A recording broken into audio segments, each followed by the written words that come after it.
তুমি দেখে নিও, জীবনের দেয়ালে ঝুলে থাকা দুঃখগুলো মুছে যাবে, হতাশাগুলো অনেক দূরে চলে যাবে, বেদনারা অজানায় বাসা বাঁধবে, নিরাশাগুলো বিদায় নিবে ঠিক সেদিন, যেদিন তুমি মন থেকে মেনে নিতে পারবে যে জীবনে যা হবার তাই হয়েছে, আর ভবিষ্যতে তাকদিরে যা লেখা আছে তাই হবে।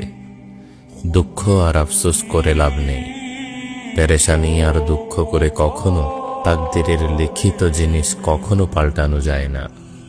তবে তুমি কি জানো, যে মন তাকদিরকে গ্রহণ করতে শিখে সেই মনই প্রথমবারের মতো আল্লাহর রহমতের আসল স্বাদ পায়। কারণ যেটা চলে গিয়েছে সেটা হারায়নি, বরং তোমার জন্য আল্লাহর রহমতের দরজা খুলে দিয়েছে।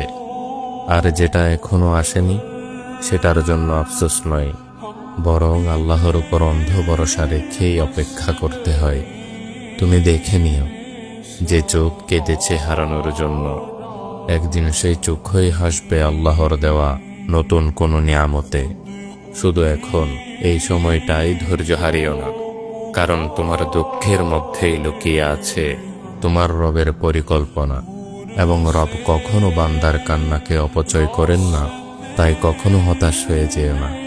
একদিন বুঝবে, যেটা হয়নি সেটাও ছিল রহমত, আর যেটা হয়েছে সেটাও ছিল রহমতেরই এক রূপ। শুধু একটু সবর আর একটু পূর্ণ ভরসা রেখো তোমার প্রিয় রবের উপর। দেখবে জীবনে যত দুঃখ আসুক সবকিছুই আল্লাহর রহমত মনে হবে, ইনশাআল্লাহ।